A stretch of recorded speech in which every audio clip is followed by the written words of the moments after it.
Price the lord. സങ്കീർത്തനങ്ങളുടെ തീരങ്ങളിലൂടെയുള്ള തീർത്ഥയാത്ര എന്ന ഈ ആത്മീയ ശുശ്രൂഷയുടെ പുതിയൊരു എപ്പിസോഡിലേക്ക് നിങ്ങളെ എല്ലാവരെയും സ്വാഗതം ചെയ്യുന്നു. ഇന്ന് നാം ചിന്തിക്കുന്നത് 3-ാം സങ്കീർത്തനത്തിൽ നിന്നാണ്. 3-ാം സങ്കീർത്തനം ദാവീദ് എഴുതിയതാണെന്ന് അതിന്റെ തലക്കെട്ട് വായിക്കുമ്പോൾ നമുക്ക് മനസ്സിലാകും. അതിന്റെ സാഹചര്യം ഒരു പിതാവിനെ സംബന്ധിച്ചിടത്തോളം വിവരിക്കുവാൻ അല്പം വിഷമമുള്ള കാര്യമാണ്. കാരണം അതിന്റെ സാഹചര്യം ഇങ്ങനെയാണ് എഴുതിയിരിക്കുന്നത്: ദാവീദ് തന്റെ മകനായ അബ്ശാലോമിന്റെ കയ്യിൽ നിന്നും രക്ഷപ്പെട്ട് ഓടുന്ന സമയത്ത് പാടിയ പാട്ടാണെന്നാണ്. ഇതിന്റെ വിശദമായ വിവരണം പഴയ നിയമത്തിൽ ശമൂവേൽ പ്രവാചകന്റെ 2-ാം പുസ്തകം അതിന്റെ 15-ാമത്തെ അധ്യായത്തിൽ നമുക്ക് കാണുവാൻ സാധിക്കും. സ്വന്തം മകൻ തനിക്ക് വിരോധമായി തിരിഞ്ഞു എന്നുള്ളതാണ് ദാവീദ് നേരിട്ട ഏറ്റവും വലിയ പ്രതികൂലം. ദാവീദ് അനേക യുദ്ധങ്ങളും അനേക പ്രതിസന്ധികളും നേരിട്ട ഒരു പുരുഷനാണെങ്കിലും, ഒരു രാജാവാണെങ്കിലും, എന്നാൽ ദാവീദിനെ ശരിയാമണം പിടിച്ചുലച്ചു കളഞ്ഞ ഒരു വിഷയമായിരുന്നു സ്വന്തം മകൻ അബ്ശാലോം തനിക്ക് വിരോധമായി തിരിഞ്ഞത്. എന്നെ കേൾക്കുന്ന മാതാപിതാക്കൾ ഒരു പക്ഷെങ്കിൽ നിങ്ങൾക്കും എനിക്കും വരുന്ന ഏത് പ്രശ്നങ്ങളെയും ധൈര്യത്തോടെ നേരിടുവാനുള്ള ശക്തിയുള്ളവരായിരിക്കാം.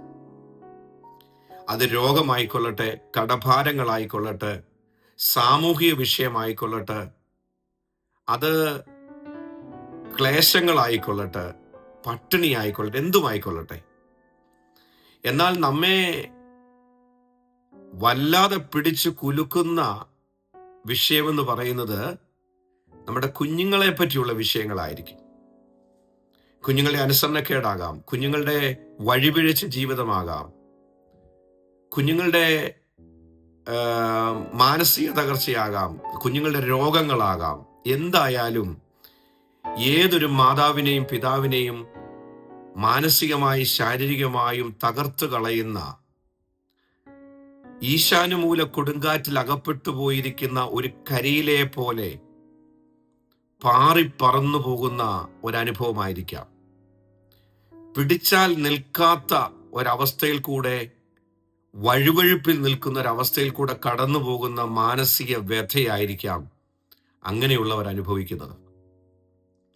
ദാവീദ് പ്രാർത്ഥിക്കുന്നവനായിരുന്നു, ദാവീദ് പാടുന്നവനായിരുന്നു, ദാവീദ് അഭിഷക്തനായിരുന്നു, ദാവീദിനെ ദൈവം വിളിച്ച് വേർതിരിച്ചവനാണ്.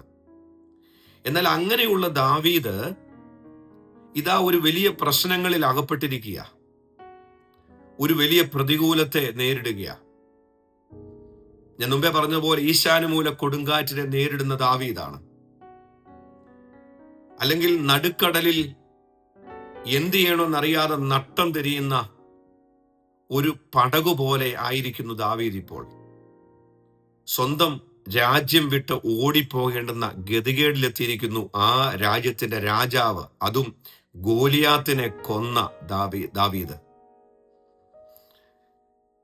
സ്വന്തം ബന്ധങ്ങൾ നമുക്ക് വിരോധമായി തിരിയുമ്പോൾ,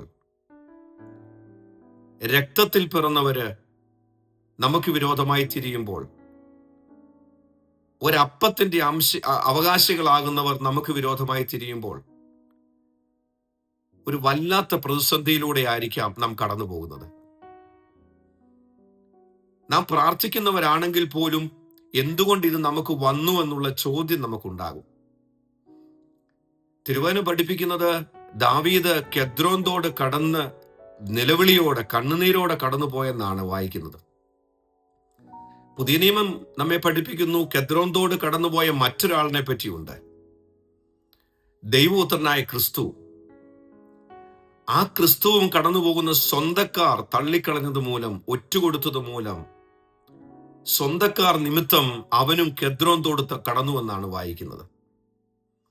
യേശുക്രിസ്തുവും ദാവീദും കടന്നുപോയത് സ്വന്തം ജനം ഒറ്റുകൊടുത്തതിന്റെ പേരിലാണ്.